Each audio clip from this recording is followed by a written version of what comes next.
Et écoutez, on va commencer. Donc, ce soir, je pense qu'on va avoir un sujet, moi, qui m'intéresse personnellement énormément.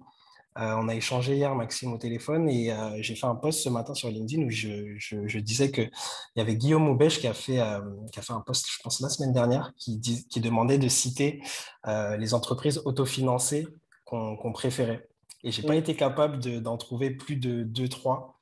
C'est assez fou, alors que c'est un sujet, je trouve, hyper inspirant et sur un business model très sain. Et justement, Skileos, vous êtes une boîte autofinancée, on va en parler. Maxime, toi, tu es arrivé en 2019 dans l'équipe, vous étiez 15, ils étaient 15, c'est ça? Non, on était moins que ça, on devait être Moins que moins de ça. 10. Moins de Ouais, 10, d'accord. on était moins de 10, dont beaucoup de stages de moi. C'était le début. Ok. C'était le début, c'était la création, c'était la structuration. Skilo, c'est arrivé plus tôt. Hein. Skilo, c'est sorti en fin 2015, début Fin 2016. 2015, ouais. Ouais, tout début 2016. Et puis, il y a eu 2-3 ans de fonds, on va dire, de travail de fonds caché, de tech, de commencer à structurer, chercher le market fit, etc. Et 2018, ils ont commencé, alors j'étais pas encore là, ils ont commencé à travailler doucement sur des offres B2B. Ils ont B2B, commencé par ouais. la B2C, après B2B, Ok. sur une verticale publique, mais j'en reparlerai après. Et effectivement, je suis arrivé tout début 2019, février. D'accord. Et aujourd'hui, ouais, on est 70. Ok. D'accord. Donc 70 pour la rentrée, c'est ça, il y a des postes Ouais, ouverts, justement, ouais. 70 validés et Validé. il y en a encore 15 ou 16 à trouver. Ok, super. Pour remettre tout dans le contexte, Kilos, vous êtes dans l'EdTech.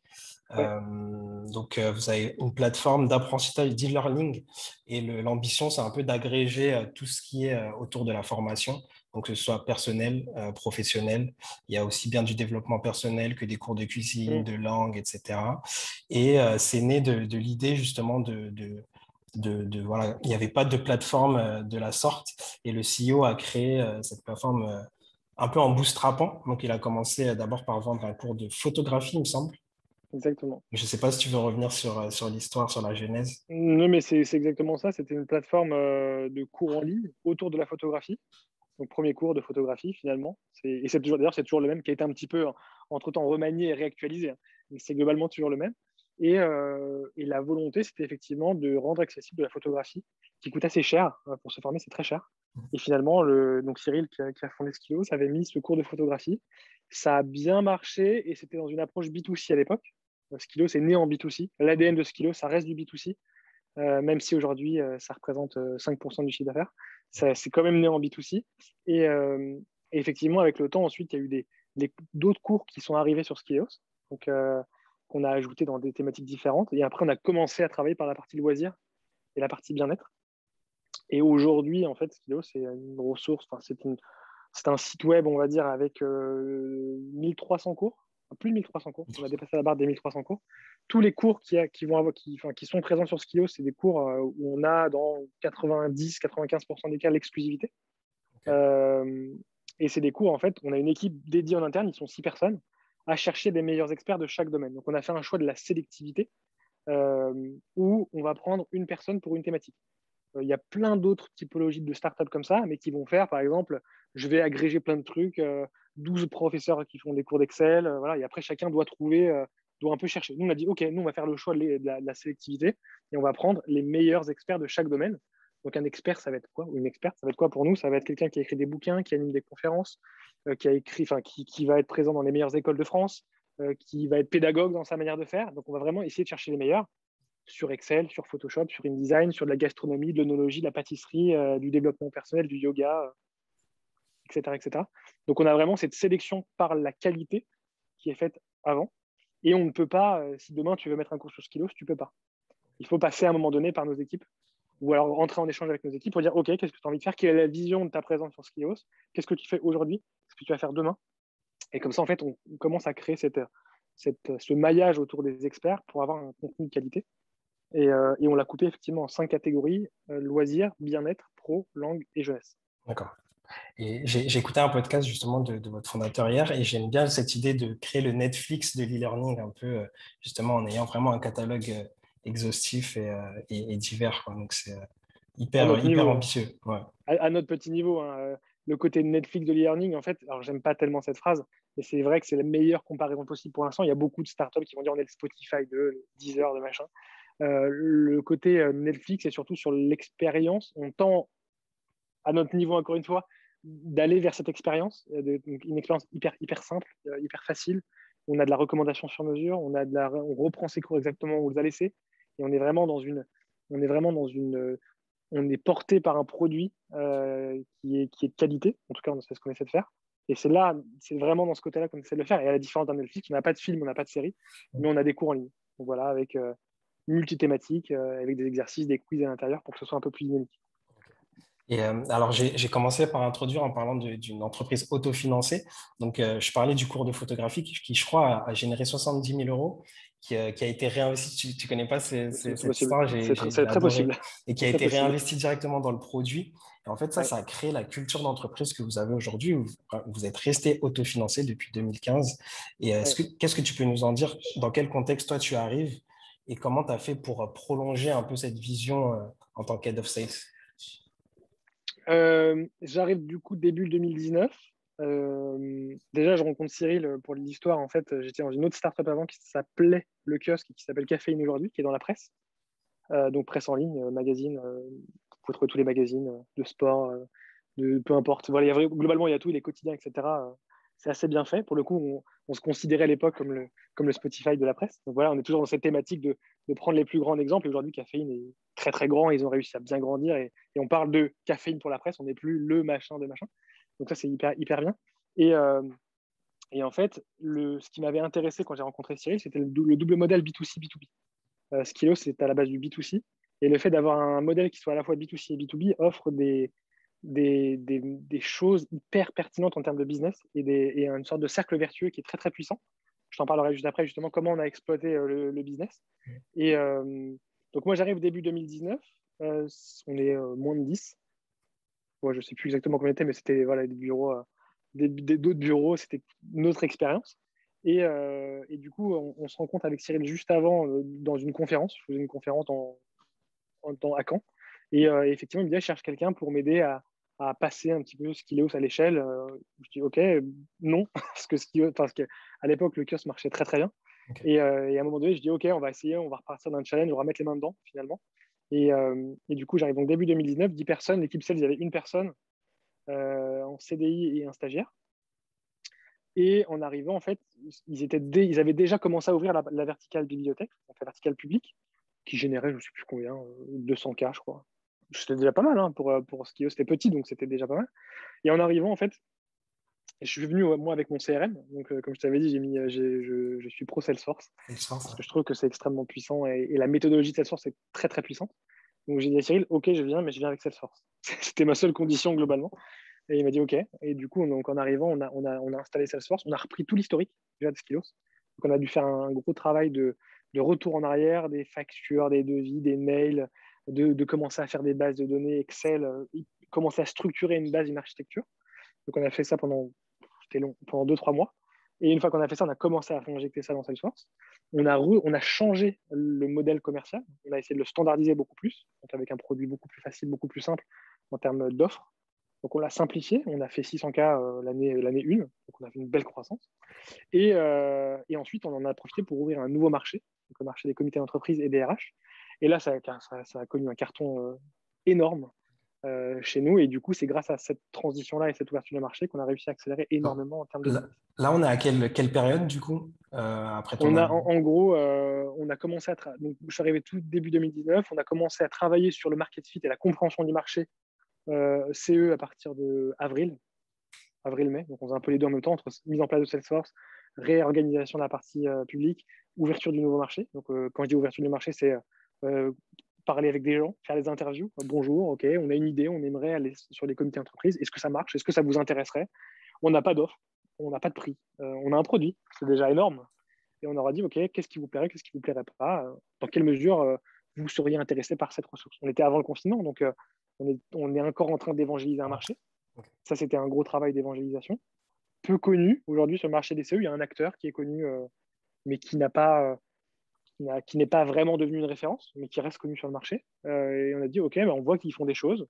Pourquoi pas, de notre côté, tenter quelque chose? Donc, on a fait pas mal d'interviews. Ça a pris 6 mois. Hein. On a commencé vraiment à ouvrir la première offre à partir de octobre-novembre en 2019. Okay. Gilets jaunes, grève à ce moment-là. Donc, tous les rendez-vous qu'on commençait à peine à avoir annulés. Okay. Donc là, il y avait une grosse phase de persévérance. On a dû un peu se réinventer. Rendez-vous visio, pas tellement encore dans les mœurs, notamment sur cette cible-là. Donc on a essayé justement de persévérer. On a fait un gros travail de base de données avec les équipes. J'avais recruté entre-temps 2 alternants. Donc tu vois, l'équipe n'est pas incroyablement puissante, hein. J'ai une Expérimenté. personne en CDI, j'ai 2 alternants. Mm. OK. Et on a commencé à travailler vraiment beaucoup sur une grosse phase de SDR, donc découverte des besoins. Essayer de commencer, on a drafté une offre avec des paliers. On a fait un truc hyper simple, hyper standardisé. On a voulu pousser la standardisation à l'extrême. Peu importe le client, le produit est le même, tout le temps le même. On vend toujours la même chose. La seule variable de différence sera le nombre de salariés, en l'occurrence. Ouais. Et persévérance. On a acheté des bases de données, on a cherché des bases de données, on a cherché on a été sur du LinkedIn. Enfin bref, on a essayé de tout retourner. Et finalement, mars, le début du confinement, première signature de clients qu'on avait déjà engagé. Il y a eu une journée en mars. Je sais ce souvenir, c'est vraiment le tout début du confinement. On a 3 clients qui signent chez nous, 60 000 euros de chiffre d'affaires sur une journée. Et là, on s'est dit, j'appelle ça et je fais, je sais pas, il se passe un truc. Il se passe un truc. Il s'est passé un truc. Et en fait, tout le travail qu'on avait commencé à amorcer sur les premiers mois avec le confinement, boum, j'y vais. Je tente l'aventure. Donc, gros succès. Et grosse phase de stratégie, on s'est dit, OK, qu'est-ce qu'on fait maintenant pour profiter, entre guillemets, du confinement et se faire connaître? On n'a pas d'argent, on n'est pas connu. On a commencé à faire des choses. On a un marché bibliothèque qui commence à bien marcher. On a du B2C qui est existant. On a un produit qui est correct, mais c'est encore l'ancien produit Skillos. Et en fait, on arrive mars, on se dit, OK, on va faire un truc. On va offrir 2 mois de Skillos à tous les CE. Et tout le monde, d'ailleurs, on avait ouvert ça aussi au grand public. 2 mois gratuits à Skillos. Sans carte bleue, sans rien. Tu viens sur Skillos, tu as accès à Skillos. Ouais, je te mets en pause 2 minutes juste pour qu'on revienne sur les cibles. Quelles étaient les Yes. cibles pour qu'on comprenne mieux justement le travail, comment tu... Alors, B2C, tout le monde. Et ça, c'était peu traité. C'était Ouais, vraiment zéro investissement. Donc, c'était au petit bonheur à la chance, presque. B2B, à cette époque-là, on avait bibliothèque, comité d'entreprise. ok. Et on avait quelques autres types qui gravitaient autour avec un petit peu d'éducation, donc les écoles, mais qui étaient plutôt opportunistes, et un petit peu de Ok, fidélisation, des deals de fidélisation, mais qui sont aussi opportunistes. Mais les deux cibles qu'on avait vraiment commencé à travailler, c'était bibliothèque et comité d'entreprise. ok, d'accord. Donc là, on s'est arrêté là. Et à partir de là, à peine un premier client save, donc c'était vraiment le tout départ. Et à partir de là, on a dit, OK, on fait les 2 mois gratuits, B2C, B2B. Et on ouvre. Gros mail sur notre base de données, qui n'était pas forcément d'une grande qualité, mais on s'est dit, bon, on va tester. Et on a dit, OK, c'est 2 mois gratuits pour vous et l'ensemble de vos salariés, sans restriction. Vous avez accès à tout. Si ça vous plaît, à la fin, ben, on fait un bilan ensemble. On vous met vos statistiques de consultation. Et si vous voulez signer avec nous, mais écoutez, on rentre dans une phase commerciale et en fait, on vous dit voilà les tarifs, voilà combien ça coûte, et on se lance pour une année ou plusieurs années ensemble. Si ça vous plaît pas, on arrête, vous avez profité, on est content, vous avez découvert, on a été aussi utile pour vous, et à partir de là, c'était génial. Donc on a fait ça, on a ouvert, gros mailing, et là, on est rentré dans un truc démentiel où on avait des mails toutes les 5 minutes. Ok. Ça Gros tombait, ça product tombait. market fit, quoi. Ouais, monstrueux, ça tombait, Ouais. ça tombait. On veut tester, on veut tester, on veut tester. Donc là, ce qu'on faisait, c'est que chaque jour, il y avait un process différent. Donc, c'était des process qui étaient drivés vite. Boum, boum, on sortait des process. Le process, c'était OK, vous avez un mail entrant, vous leur dites OK, super, avant de tester, merci de me donner vos coordonnées. Téléphone portable, on est en confinement, donc on n'avait pas les 01, le nombre de salariés, votre fonction, votre mail perso, votre mail pro, toutes les infos en fait, dont on avait besoin pour demain. On anticipait déjà demain. Et on leur disait OK, et un logo de votre comité d'entreprise. Et en fait, on avait fait le choix de les intégrer comme si c'était des clients payants.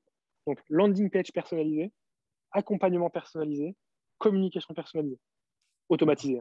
Ils rentraient dans un process automatique où ils avaient 7 mails hyper courts en 2 mois, donc ça devait être très très court.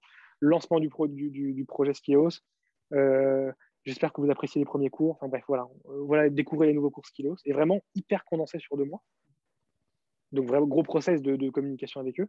Et on a dû intégrer 600 CE en 2 semaines. Ok. Et j'ai dû faire intervenir des équipes qui étaient dans d'autres secteurs, market et tout. Venez nous aider. Ok. On faisait des Ouais, journées de débordé. 7h à 2h, Ah ouais. 7h, 2h du matin, tous les jours, samedi compris. Et on enchaînait. Et au bout de ces 2 mois, en fait, j'ai commencé à recruter des gens à la volée, des anciens que je connaissais. J'ai dit, tu peux pas venir 2 mois nous aider. Écoute, on prend un contrat CDD pendant 2 mois. Vas-y, viens.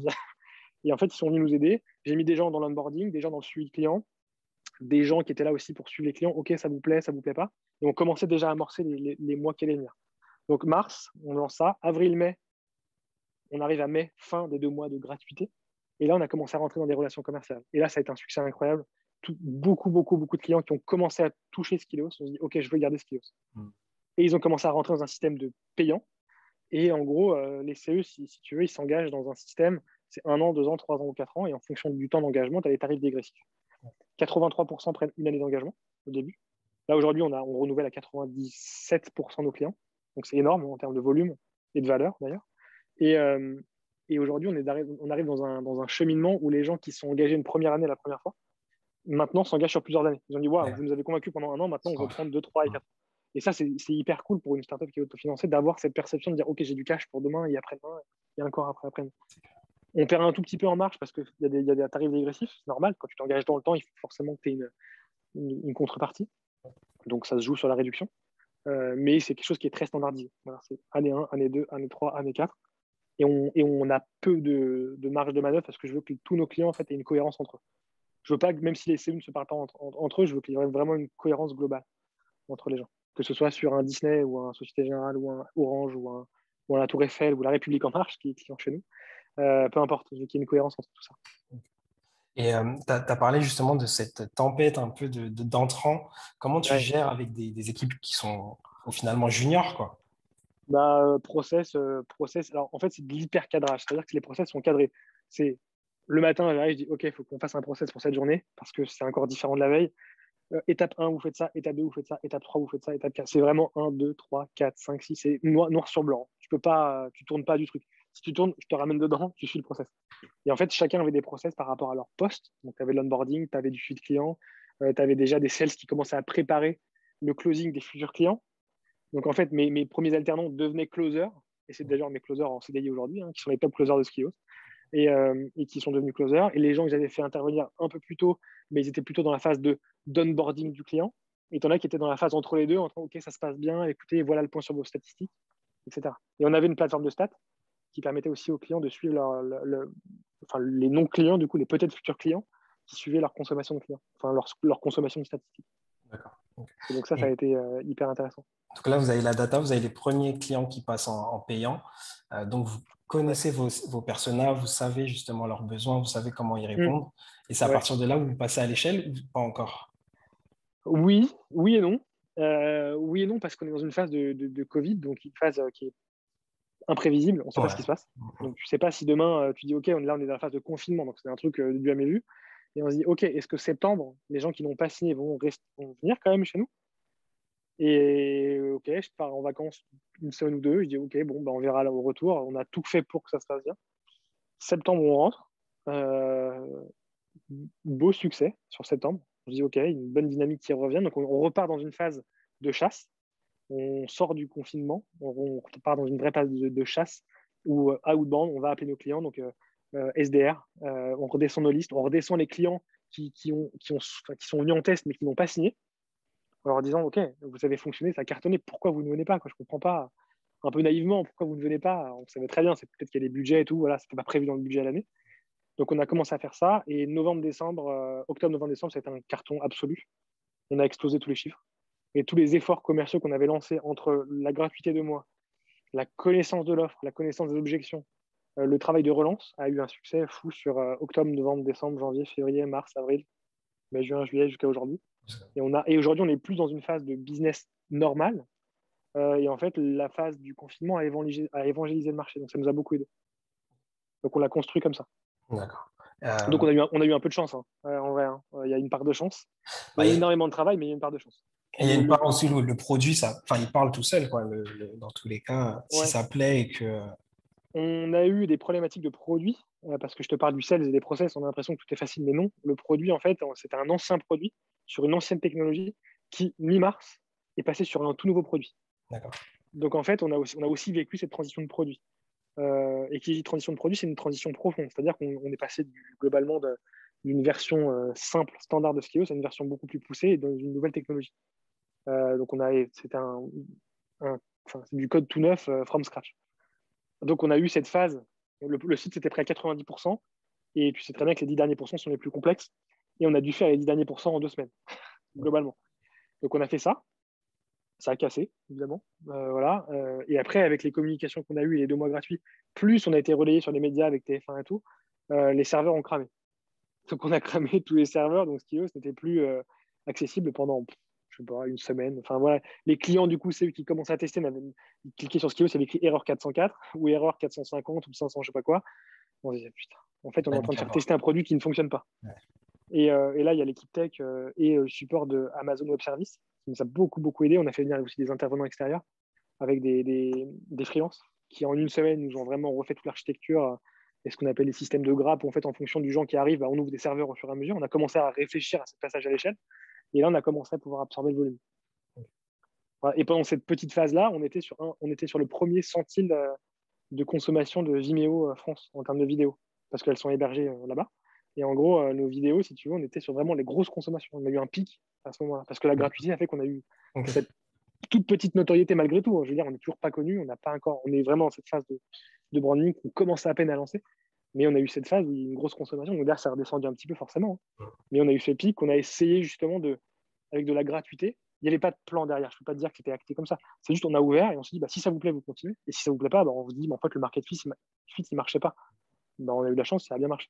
C'est la définition même du product market fit. En gros, c'est quand tu es un peu dans la merde, excusez-moi l'expression, et que tous les clients arrivent et tu sais plus comment les gérer, quoi. Donc, Ouais. Et après, là, on est revenu sur quelque chose de plus standard, de plus classique. Aujourd'hui, on est revenu sur, voilà, on va chasser nos clients, là outbound, on va en salon, là, on a pas mal de salons à la rentrée.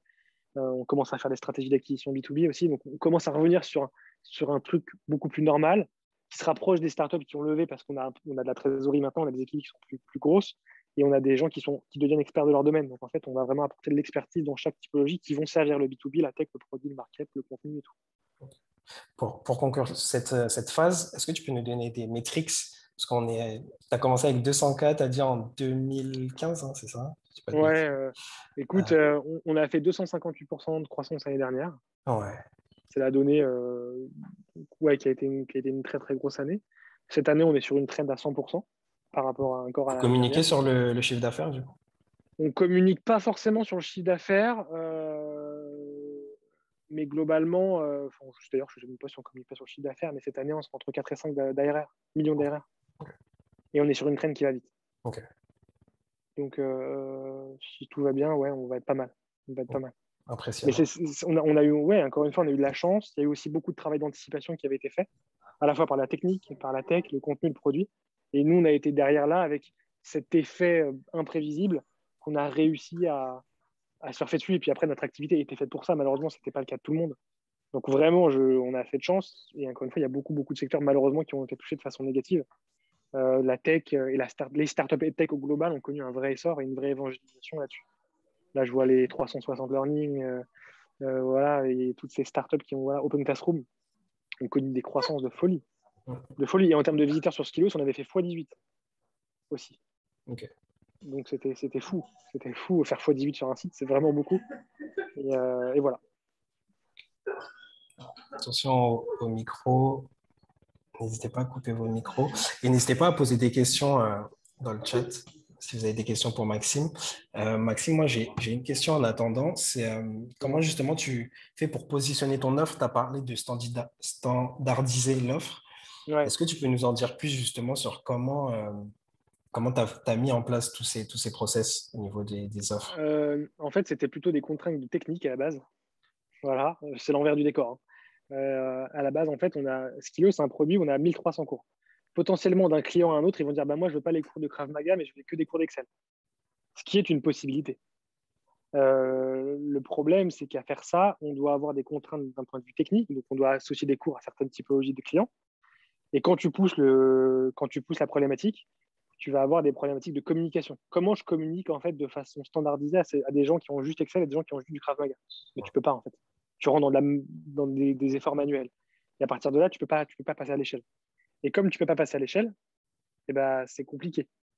Donc ce qu'on a fait, c'était de dire ok, comment faire pour finalement se simplifier la vie globalement et être capable d'avoir le produit qui soit le plus standardisé possible et l'offre qui soit le plus standardisée. Donc en fait, le choix qui a été fait, c'est de dire ok, on propose tout ce qu'il ose, non négociable. C'est pas tu prends ça, tu prends ça. Tu prends tout ce qui ose tout court. Et ensuite, ce qu'on avait dit, c'était de dire ok, l'offre, elle est comme ça, et on va juste la faire par tranche d'effectifs pour qu'on ait une cohérence en fait, d'un client à l'autre. Un client avec 30 000 salariés ne peut pas payer la même chose qu'un client à 3 000 salariés. C'est pas possible. Et le cheminement qu'on a fait, c'était aussi pour pousser encore plus loin. C'est une grosse entreprise qui va dire oui, mais je pense que seulement 20% de mes salariés vont l'utiliser. OK, mais chez nous, tu prends tout, tu prends pas. Voilà comment on a positionné l'offre. En fait, on l'a imposé un peu plus en disant voilà notre offre. Et finalement, la ressource Kio, c'est une ressource qui est non segmentante, c'est pour tous les salariés. Et donc, en fait, l'idée, c'était de dire mais pourquoi vous vous en prendriez que pour 1000 alors que c'est une ressource qui touche tout le monde. Donc, à partir de là, en fait, on a positionné un skilos pour tous en termes de cours. La même chose en termes de standardisation d'offres, c'est juste une notion de prix qui change. Et toutes les nouveautés, tous les nouveaux cours, toutes les nouvelles fonctionnalités seront intégrées gratuitement. Ça, c'est un choix aussi qu'on a fait. Et l'upsell qu'on va faire, c'est un upsell dans la durée. Donc finalement, que je parle avec comme je t'ai dit, avec un Disney, avec la Tour Eiffel, avec, bon, je sais rien, je sais plus ce qu'on a signé tout à l'heure, et ben finalement, ou Orange, on a signé Orange Corse là tout à l'heure, et ben, techniquement, ces clients-là, ils ont tous le même Skileos. La différence, elle va jouer sur la personnalisation avec les logos, etc. Et un prix qui sera différent parce que ce n'est pas le même salarié. Mais globalement, c'est la même chose. Et en termes de communication, on communique de la même manière pour tous nos partenaires. Et ça, tu te simplifies toute la vie. Et au niveau du choix, alors ça c'est au niveau de l'offre, mais est-ce qu'au niveau du choix des clients, pas forcément des personas, de se dire Ah, il y a un choix précis, sachant que les cycles euh, de vente ne sont pas les mêmes, enfin les... au début, quand on a lancé, on a dit OK, en fait, on est à Paris, donc on va cibler les CE sur l'île de France et plus de 1000 salariés, parce que c'est des gros CE, c'est là potentiellement il y a le plus de budget. Et on a commencé notre stratégie outbound comme ça, parce qu'on a vraiment travaillé avec une stratégie pure d'outbound. Donc on a commencé à bosser comme ça. Ça a commencé à bien fonctionner. On a commencé à avoir pas mal de rendez-vous. Mais il n'y avait pas de sectorisation par typologie de business. Donc, par exemple, on prenait de la banque, on prenait de l'assurance, on allait prendre de la métallurgie, du transport, de la logistique. On n'avait pas fait ce choix au niveau de l'industrie. On avait vraiment fait un choix en termes de zone géographique et de volume de salariés. Donc, on a fait ça au départ, ça a bien marché. Après, le confinement est arrivé, donc du coup, le fait d'ouvrir notre offre sur la totalité de la France et sur toute typologie de business, enfin de tranche d'effectifs, etc., bah, nous a commencé à nous donner un petit peu de compréhension de business, tu vois, plus vite que prévu. Et on a commencé à analyser les trucs en disant, OK, bah, finalement, je signe toute industrie, je signe toute typologie de taille d'effectif, euh, donc on peut techniquement tout signer. Et là, l'exercice qu'on est en train de faire maintenant, c'est comment on va repositionner ça. OK, on peut tout faire, mais à tout faire, on ne fait rien. La logique, elle est là. Donc, c'était de se dire, OK, on ne peut pas tout faire. Donc maintenant, là, je viens de recruter un Sales Ops, donc qui va vraiment travailler la donnée de mon CRM stratégique, donc vraiment analyse de data, stratégie, compréhension, positionnement. Il met des croix rouges sur mes problèmes, il y en a plein, malheureusement. Et il y a des trucs verts en me disant ça c'est bien, ça c'est bien. Donc en fait, là, le travail qu'on est en train de faire, c'est sur la partie account exécutive, donc la partie des gens qui vont closer, c'est de commencer à restructurer ça par volume, effectivement, de salariés. Et là, le choix qu'on a fait, c'est de dire, OK, on va prendre des small business, medium business et grand business. Okay. On va faire en 3 parties. Et là, on est en train de voir justement qu'est-ce qu'on considère comme petit business, moyen business et grand business. Là, on est en train juste de voir les tranches d'effectifs.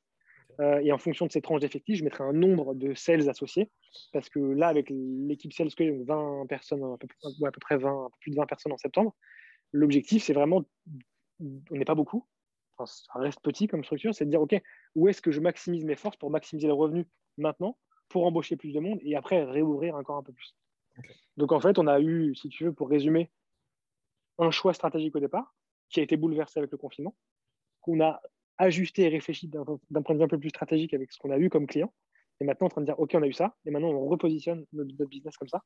Donc là, le positionnement, ça va vraiment être tranche d'effectifs et zone géographique toute la France. D'accord.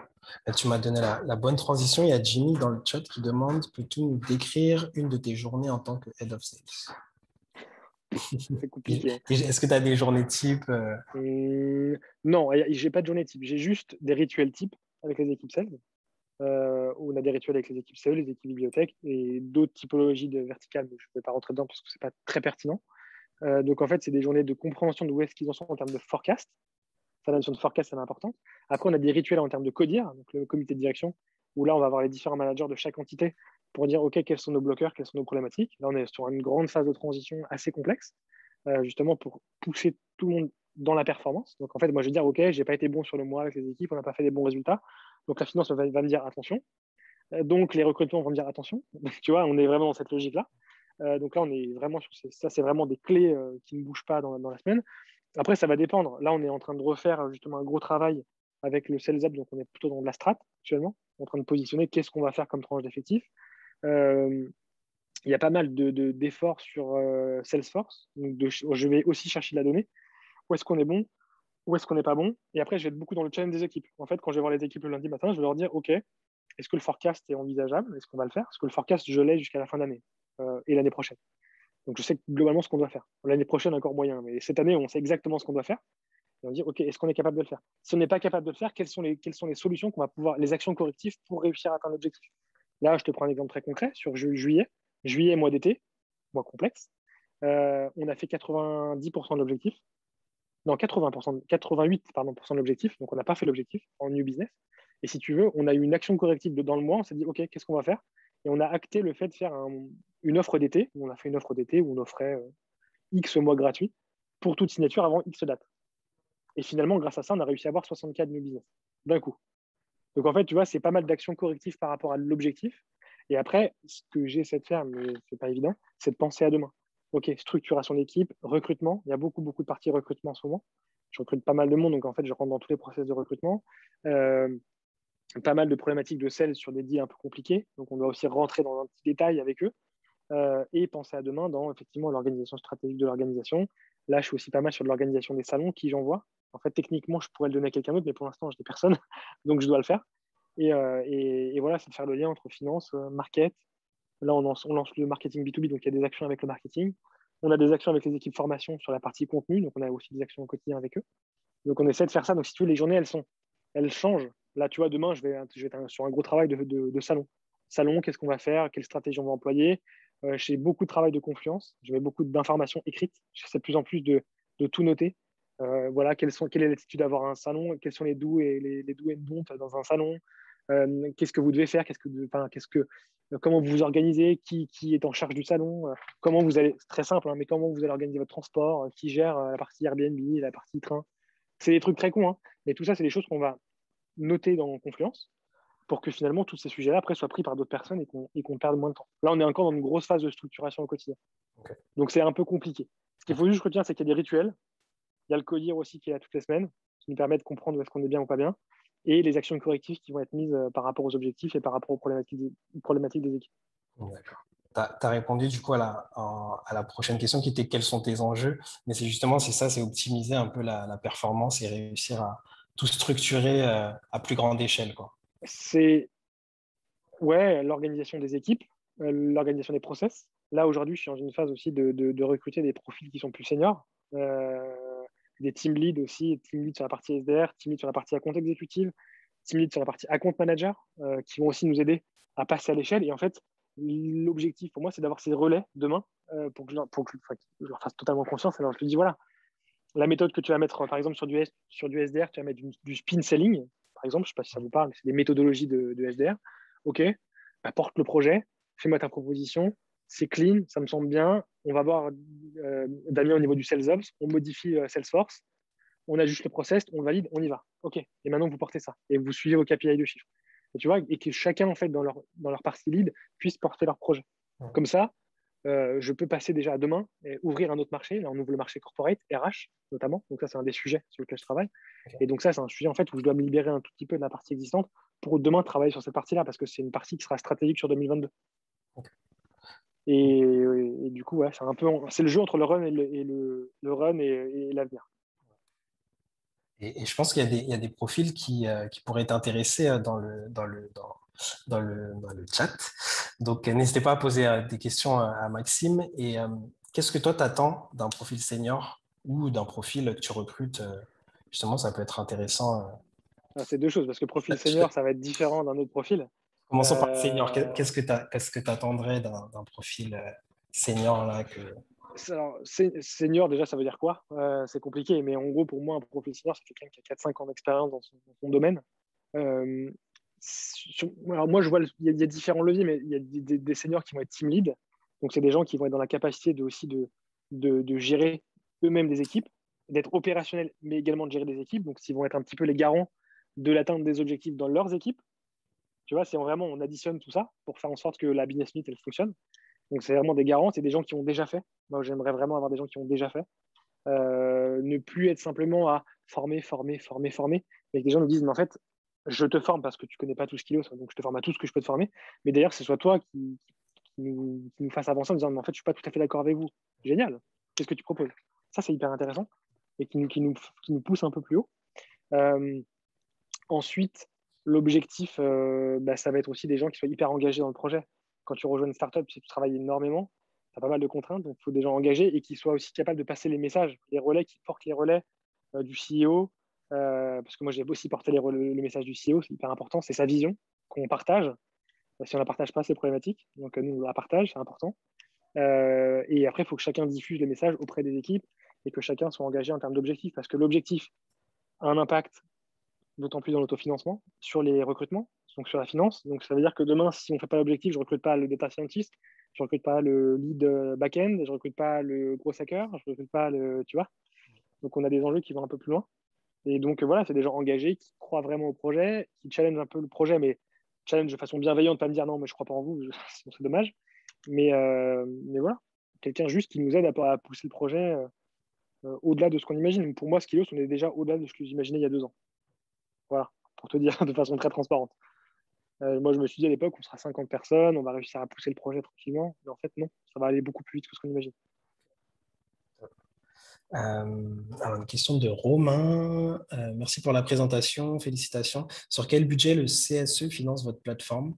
Fonctionnement ou ASC? Alors là, je ne connais pas du tout. Si tu peux un peu décrypter. C'est technique. Hein. Je ne vais pas rentrer dans le détail parce que c'est des modèles un peu complexes. Mais globalement, là, déjà, pourquoi on vend Skios? Déjà, avant toute chose, les budgets, finalement, c'est que la finalité. La finalité, on s'en fout. Pour moi, c'est surtout l'enjeu du CE. L'enjeu du CE, c'est quoi? C'est aujourd'hui, le CE a différents rôles. Il a un rôle social au niveau de l'entreprise et il a un rôle qui est multiple. Chacun voit le CE comme il veut le voir. Il y a des gens qui vont voir le CE comme étant la personne qui va avoir des réductions pour le cinéma. Il y a des gens qui vont le voir comme les vacances. Il y a des gens qui vont le voir comme le chèque cadeau. D'autres qui vont le voir pour les chèques naissance, etc. Vraiment pour une entité qui va me défendre quand il y a des problématiques. Tu vois, par exemple, nous, on a positionné Skillos dans l'offre en disant, mais en fait, Skillos, c'est vraiment un outil, même pas un outil, une ressource, en fait, qui est probablement l'une des seules à pouvoir toucher tout le monde et avoir un vrai enjeu loisir, bien-être et penser aux salariés. Et penser aux salariés de façon différente. Aujourd'hui, en fait, quand on a Skillos, quand je fais un cours d'œnologie et de cuisine, mais finalement, c'est quelque chose d'assez incroyable. Aujourd'hui, un CE qui a ça, c'est fou. On a aussi sur Skillos des cours de soutien scolaire. On a des cours de. Enfin bref, il y a plein de typologies de cours. Donc en fait, finalement, le salarié va bénéficier de ça gratuitement et va avoir un panel de cours qui est juste fou. Donc en fait, on rentre dans le côté culturel au niveau du CSE. Donc en fait, finalement, le CE va le financer sur ses parties culturelles et c'est ça qui est assez intéressant. Après, on a plein de choses. On est aussi là pour aider le CE. On est aussi là pour aider le CE à plein de niveaux, sur de la stat, sur du suivi, sur l'accompagnement. Là, on est en train de développer des parcours absolument fous en termes de cours pour le CE. Donc finalement, je ne positionne pas Skillos pour le CE, je positionne Skillos pour tous les salariés. Donc au-delà des budgets, des constructions financières et tout, on est surtout là pour accompagner le salarié au quotidien, quoi. Et cette approche-là, elle est tellement différente de ce qui existe. Et c'est ça qui est hyper intéressant. Le CE va arriver, c'est-à-dire je vous propose Skillos, et finalement le salarié va l'utiliser pour lui, pour son enfant qui a des problématiques en maths, peut-être pour sa femme ou son mari qui va vouloir apprendre une thématique ou qui va être bloqué dans son métier. Les RH là-bas ne veulent pas le financer, enfin, ne veulent pas l'aider, donc il va peut-être apprendre pour son côté loisir. C'est fou. Je veux dire, on a une ressource qui touche tout le monde et qui est juste incroyable. Et hier, tu m'as parlé de l'inverse aussi, ou avec des particuliers qui utilisent la plateforme et qui essayent de Grave. la remonter Ouais. et la faire prendre par leur entreprise, quoi. Mais ça, on l'a tout le temps. On l'a tout le temps, tout le temps. Il y a beaucoup de, même au niveau des CE, j'ai le CE de ma femme propose Skileos, j'aimerais bien qu'on l'ait aussi pour notre entreprise. Et quand c'est ça, j'adore. Ça veut juste dire qu'en fait, on arrive dans un modèle où c'est juste incroyable, où en fait, on a de la recommandation et du bouche à oreille qui font dire que ça plaît. Et quand je vois les taux d'usage sur Skileos, nous, on est hyper transparent. On a fait le choix de la transparence. Il y a pas mal de startups ou d'entreprises sur leur domaine qui vont être un peu flous sur leur stats. Nous, on est transparent. On va vous dire le nombre d'utilisateurs actifs, on va dire le nombre de minutes passées, les cours consommés, de façon transparente. Il y a deux choix à faire ça. Soit on le fait en disant on est honnête et transparent et on est sûr de nous et on vous accompagne tellement que ça va fonctionner. Soit on dit, en fait, on se tire une balle dans le pied. Nous, on a fait le choix de la transparence et c'est aussi un des arguments pour la négociation. Hein. On est transparent. Et le renouvellement, parce que les gens voient leur stats. Et en fait, on est dans un tel niveau d'accompagnement quand on voit un taux d'usage. Moi, quand on est en dessous de 70%, je ne suis pas content. pour te donner quelques indications. Donc, quand tu arrives à toucher 70% en actifs de salariés dans une entreprise et famille, ça veut dire que tu as réussi ta mission et ça veut dire que le projet plaît. Et c'est ça le plus important. Le reste, tu vois, je m'en fous. C'est surtout le projet, quoi. Super. Alors, n'hésitez pas à poser des questions, à prendre la parole. On arrive à la fin. Moi, j'ai une question un peu perso. Ouais. J'ai lu un article sur Salesforce qui parlait du couple un peu Salesforce-Pardot. Ouais. Est-ce que tu peux nous en dire un peu plus? Parce que je ne connaissais pas trop Pardot. Et qu'est-ce que ça vous donne en termes de data pour justement derrière faire de l'outbound et être plus efficace Euh, dans le closing? alors après, moi, comme je te l'ai dit au départ, je suis un pro Salesforce. J'ai pas de part dans Salesforce, malheureusement. J'aimerais, hein, mais malheureusement. On aimerait tous. Ah, et c'est clair. Pardot, Salesforce, en fait, c'est déjà pourquoi on l'a choisi. En fait, c'est un outil qui est un facilitateur de business pour nous. Alors, ça fait pas de business, hein. C'est un facilitateur de business et qui nous permet de nous organiser. Aujourd'hui, toute mon équipe sales et même les équipes contenu, donc qui ne sont pas tout à fait dans les équipes sales, ont accès à un Salesforce pour son organisation au quotidien. Donc, nous, on a processé déjà toute notre façon de faire sur cet outil. Et en fait, ça nous permet de traiter à la fois le SDR, la compte exécutive et la compte management. Donc, en fait, j'ai un cycle dans chacun de mes marchés. Donc, vous avez vu, les étudiants de Newmine ont vu chacune des typologies. Ben, moi, je les ai toutes. Et en fait, chacun a son expertise et chacun a ses process qui sont propres. Donc, le SDR va commencer à travailler sur un client new, qui sont dans mes bases. Ils vont l'appeler, susciter l'intérêt, prendre un rendez-vous. Ça passe aux acomptes. Il va débloquer des éléments clés, hein. Ça passe aux acomptes. Il fait son process. Ça passe en closing. Il passe à la compte management. Dans la compte management, on a une partie finance qui va se plugger pour savoir si est-ce qu'on a été payé ou pas. C'est une autre question. C'est toujours marrant d'ailleurs. Mais globalement, voilà, on a cette partie-là et on a positionné le business sur cet outil-là. Donc, c'est un outil pour nous qui va faire le devis, la facturation, le suivi, l'accompagnement, l'organisation. Donc, en fait, si tu veux, je suis hyper dépendant de cet outil. Okay. Ça nous fait gagner du temps, un temps fou. On a plugué Pardot derrière, qui est un outil de nurturing. Pardot, si tu veux, c'est un outil pour faire du mailing. Tu connais peut-être Pardot, tu connais Lemlist peut-être aussi, qui sont voilà, voilà, Sendinblue, il y en a plein. Nous, Pardot, c'est un made in Salesforce. Donc, c'est vraiment fait par Salesforce.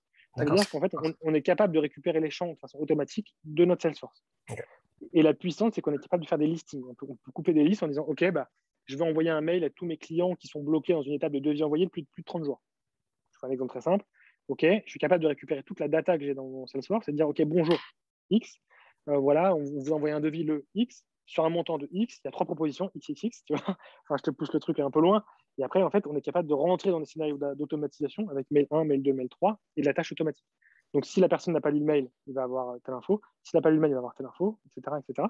Et on est capable de pousser l'expérience encore plus loin avec du scoring, à la fois en SDR et à la fois en acompte. En acompte, on va avoir un score pour la qualité, enfin, la potentialité de signature.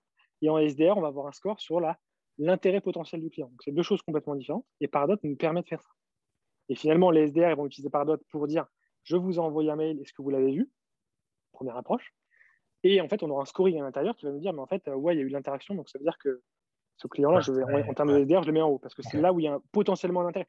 Peut-être pas, hein, c'est juste quelqu'un qui a vu, il s'en fout. OK, mais nous, ça nous permet d'un peu de qualifier tout ça. Et sur la partie à compte, on va savoir qu'il y a eu des interactions, il y a eu l'ouverture du mail, etc. Donc, en fait, on va pouvoir avoir une chance de signature qui est plus forte et donc générer une tâche pour le sales automatique qui va dire vous allez bien, j'ai vu que vous aviez, je vous ai envoyé un devis, est-ce que vous avez toujours un intérêt ou pas? Si vous signez avant telle date, on peut faire X choses et tu mets dans la 5 et tu rentres dans la signature. Et ça permet de réduire le cycle de vente. Okay. Et le paramétrage, il est assez long, du coup. C'est quelque chose vraiment. Tu as une multitude de use cases et de. Paramétrage Salesforce. Oui, alors j'ai fait tout seul parce que je le connais. Donc j'ai eu cette chance de l'avoir. Enfin, c'est la deuxième fois. La troisième, franchement, j'ai pas envie.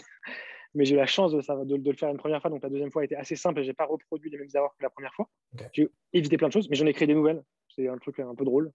Enfin, drôle, pas trop parce que maintenant, il faut qu'on revienne dessus. À un moment donné, j'ai décalé, mais il faut qu'on revienne un moment dessus. La partie Pardot, on a fait venir un intégrateur parce que c'est vraiment plus compliqué. Okay. Et là, eux, ils ont vraiment construit, on leur a fait, si tu veux, les use cases, ils nous ont construit notre architecture.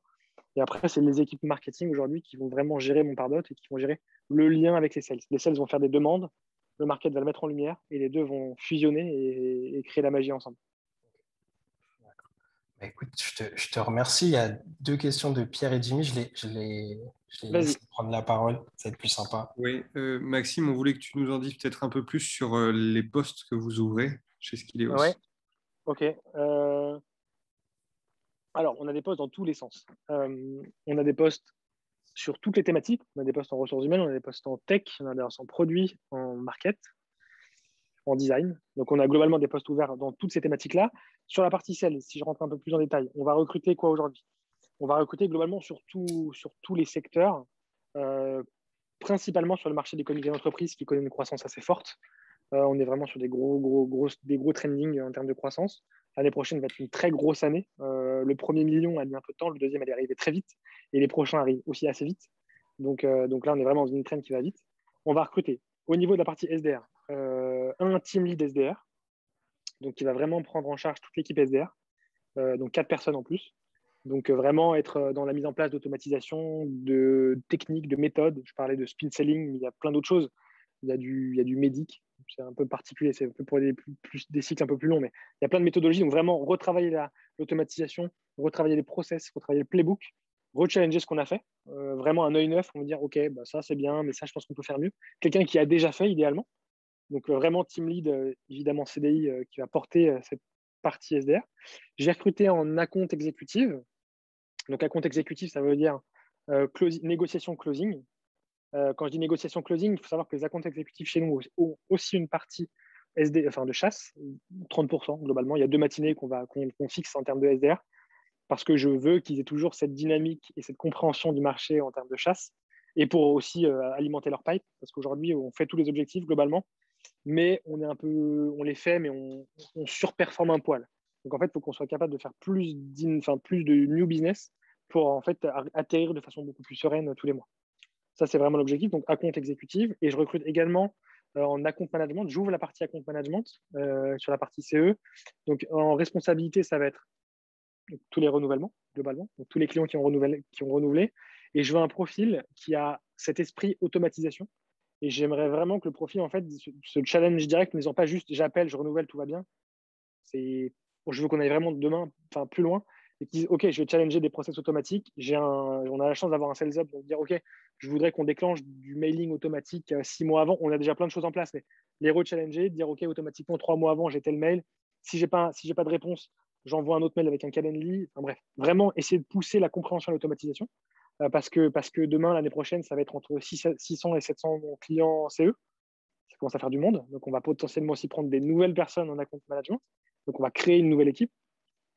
Donc, voilà, il y a ces 3 parties-là. Et je recrute également un account exécutif sur la partie bibliothèque, partie publique, là également. Et on va recruter également une personne en BizDev un peu plus senior sur l'ouverture du marché des corporates, donc marché RH.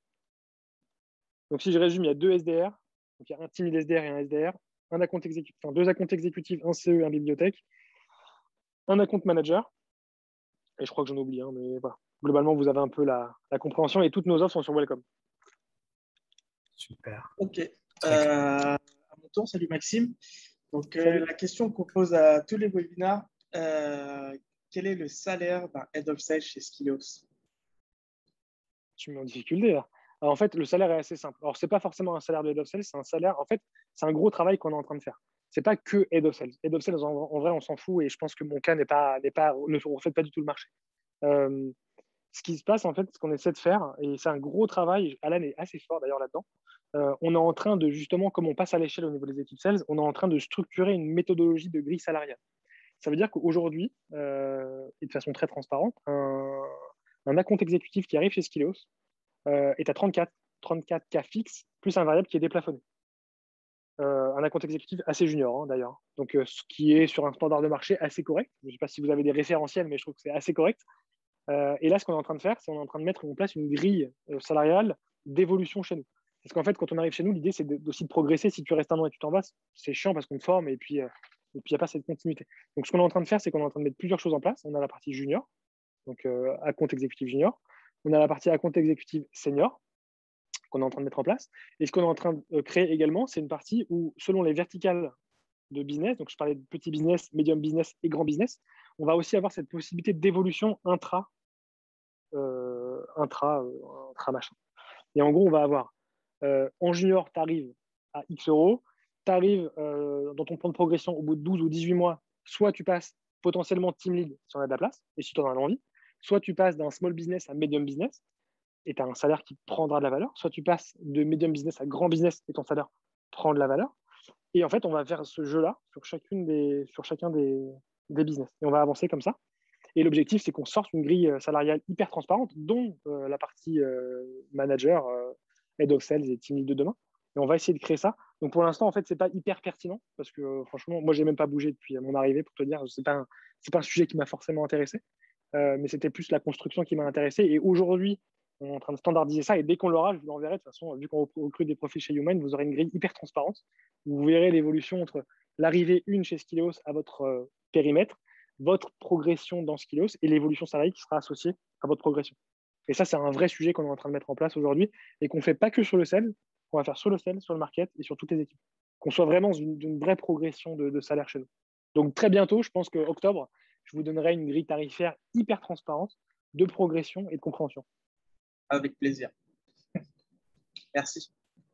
Donc je t'ai répondu qu'à moitié, mais en vrai, ça sera plus pertinent.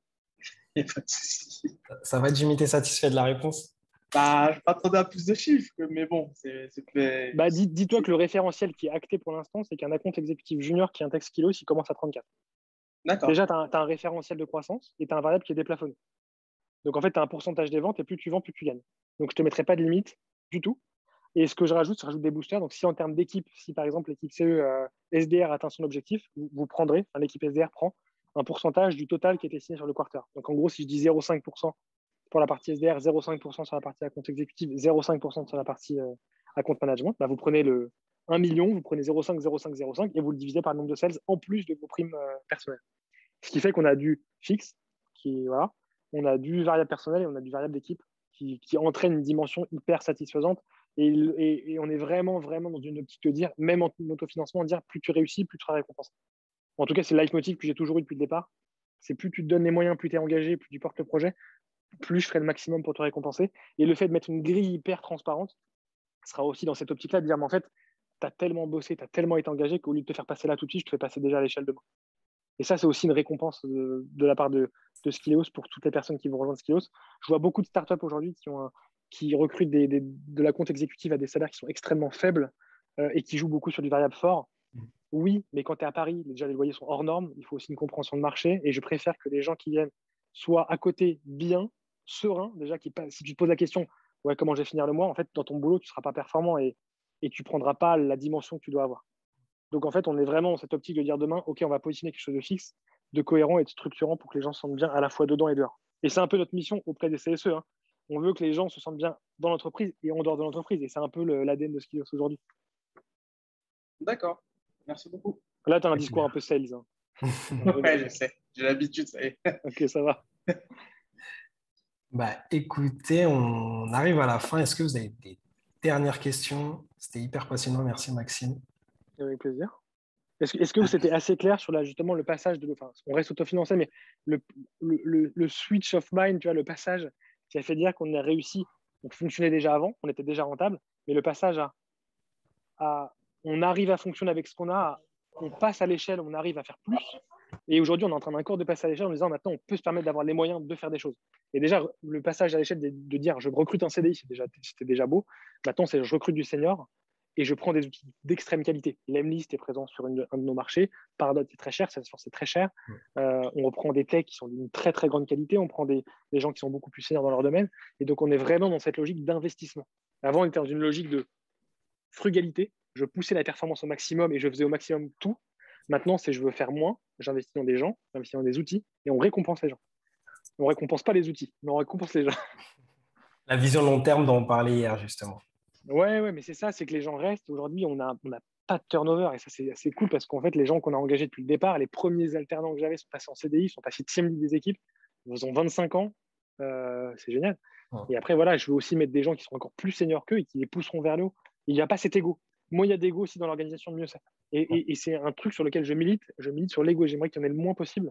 Et demain, ce que je te disais, c'est que là, je suis vraiment en train de regarder pour recruter un chief revenue officer, quelqu'un qui soit vraiment, qui coiffe le sales et le market, en fait, qui soit encore meilleur, largement meilleur que moi et qui me pousse vers de la strat.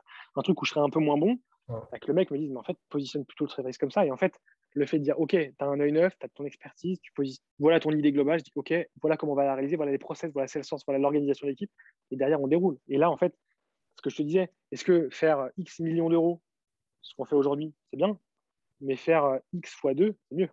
Tu vois, est-ce que c'est bien ce qu'on fait? Oui, je pense. Est-ce qu'on pourrait faire mieux? Je pense largement. Et c'est là où, en fait, on a besoin de ce regard extérieur qui pousse un peu toute l'équipe vers le haut. Ah, Yvan a une question. Alors, Yvan, vas-y. Ok, c'est juste parce qu'il y a du bruit derrière. Au niveau des profils que tu vas rechercher, des personnalités avec qui tu vas vouloir travailler, qu'est-ce que tu recherches? Qu'est-ce que tu regardes? Qu'est-ce que tu aimes vraiment? Moi, ce que je disais tout à l'heure, c'est de l'engagement. Déjà, avant l'engagement, c'est des gens qui veulent s'expertiser sur des typologies. En fait, si tu fais du SDR, si tu deviens timide SDR, c'est que tu t'es expertisé et que tu veux t'expertiser et que tu veux porter aussi le projet Skillos. Ça, c'est hyper important. Après, ça va être des gens qui sont engagés dans le projet, qui portent le projet. Si tu viens chez nous et que tu ne portes pas le projet, franchement, c'est chiant. Tu vois, ça veut dire que tu ne seras pas au quotidien hyper convaincu et convaincant auprès de tes clients et tes futurs clients. Après, ce qui va être intéressant, c'est aussi le fit. Il faut que tu aies un fit. On a des valeurs qu'on va défendre, de la bienveillance, de l'accompagnement, de l'engagement. On est dans l'éducation, donc aussi pour la valeur de transmission, d'apprendre. Typiquement, nous, je ne le dis pas souvent, mais on reverse aussi un pourcentage de notre chiffre d'affaires à 2 associations. Donc, en fait, plus on signe aussi, plus il y a un impact. Et ce qu'on a fait dans le process aussi, on ne le dit pas avant. Je ne veux pas trop qu'on le dise avant aux clients, parce que ça peut être perçu malheureusement comme du marketing, alors que très honnêtement, non. Un client CE qui signe chez nous, on lui dit bah, super, vous avez signé chez nous. Et en fait, au bout de 2 semaines, dans notre process automatique de communication, il va recevoir une communication où il y aura écrit bah, voilà, grâce à vous, en fait, 1% de ce que vous avez signé partent à deux associations. Donc en fait, des gens qui soient aussi engagés sur des sujets qui vont au-delà simplement je signe, je prends mon variable, bah, c'est cool, parce que c'est des gens qui ont une vision plus grande. Et voilà, ce qui est génial aussi, c'est des gens qui soient convaincus dans le projet, mais dans le temps. Et qui, j'espère, à travers notre nouvelle future grille salariale, se projettent aussi dans un parcours Skills. C'est pas j'ai fait 2 ans, j'ai appris, j'ai absorbé tout ce que j'avais à apprendre, je me barre, quoi. Donc voilà, des gens engagés, des gens motivés et puis des gens fun, quoi. Franchement, c'est work hard, play hard. À 18 ou 19 heures, on arrête. Et là, on s'en fout, on pose tout, on va prendre l'apéro et puis on s'amuse.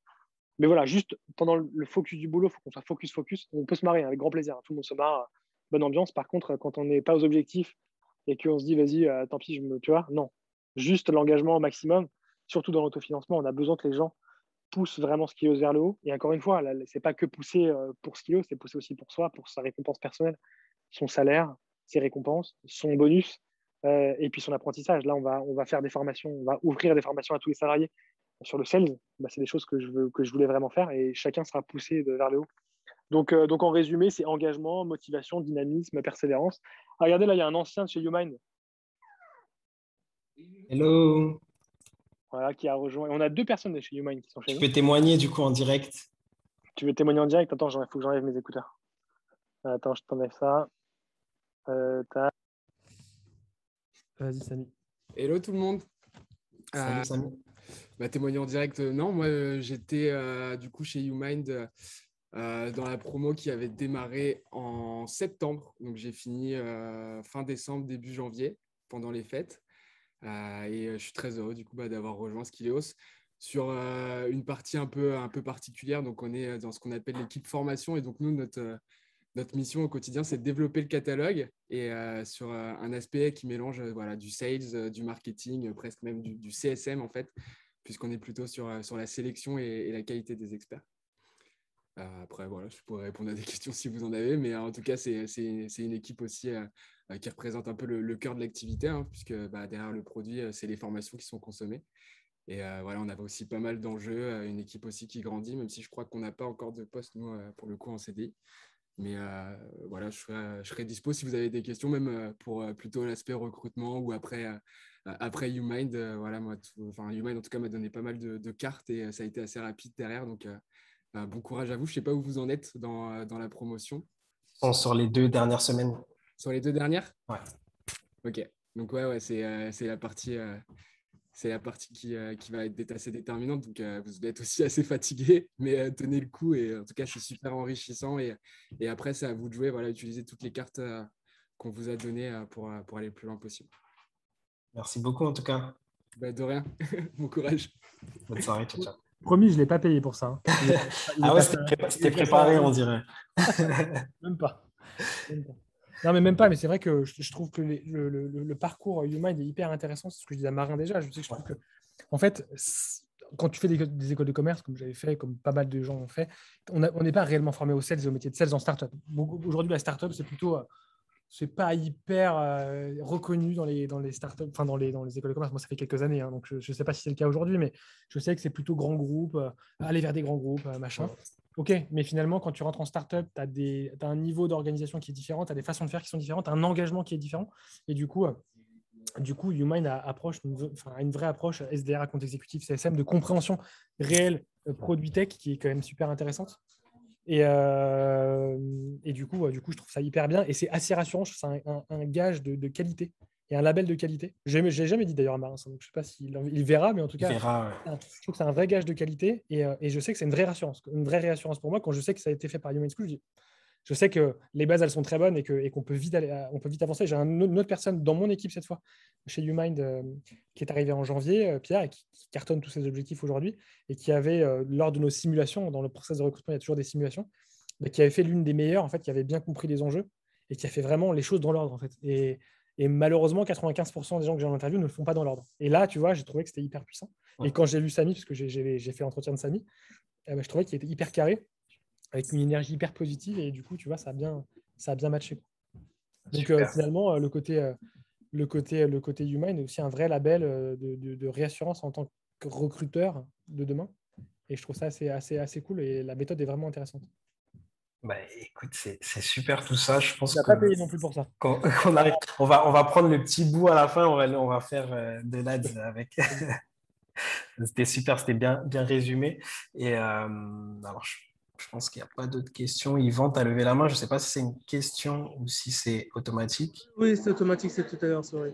D'accord, pas de souci. Si vous n'avez pas d'autres questions, on va clôturer. Si vous avez des questions, n'hésitez pas. Là, je vous ai montré vraiment une infime partie parce que je vous ai vraiment coupé des parties qui étaient plus compliquées.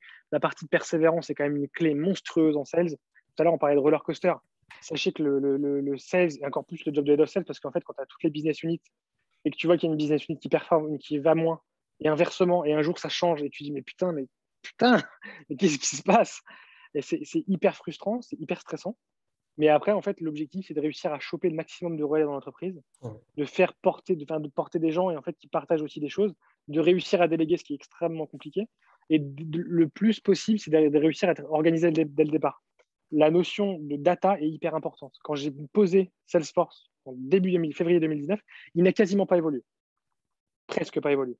Je veux dire, les champs ont été pensés avec 2-3 ans d'avance. C'est-à-dire que je me suis dit, OK, demain, même le corpo, il y a 2 ans, je l'avais anticipé. Et on le sort que maintenant. Et j'avais déjà anticipé le cadre et tout. On me disait, OK, j'ai besoin de ça, ça, ça. J'associe ça à mes pistes, j'ai ça, ça, ça. OK, le match est fait. OK, Pardot est posé avec la partie machin. Et du coup, tout ça, ça a été fait pour que quand on a lancé l'offre CE, je me suis dit, OK, 2021, j'aurai 10 sales sur la partie CE. Bon, on aura un peu plus. Mais globalement, tant mieux.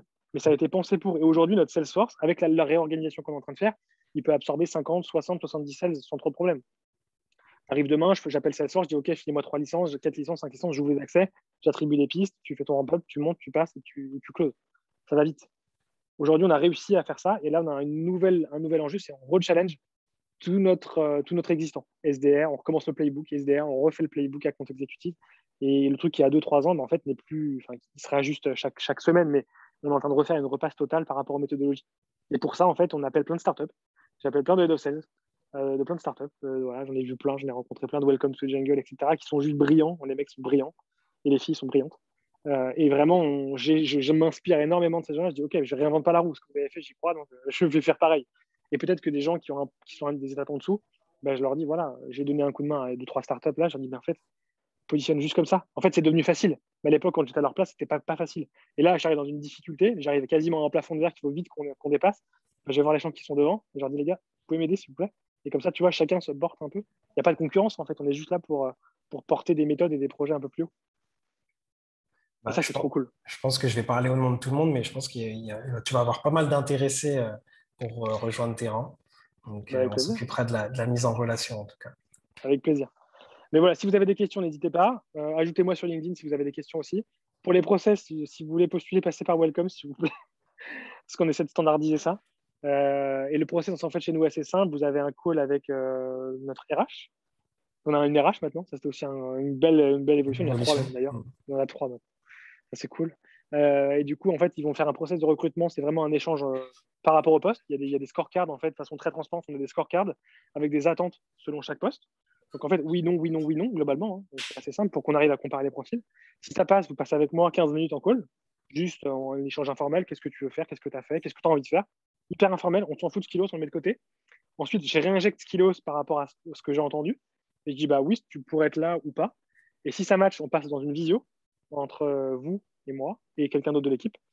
Et on se fait une visio 1 heure avec un petit cas pratique. Et à la fin, c'est un petit fit avec un petit call avec Cyril.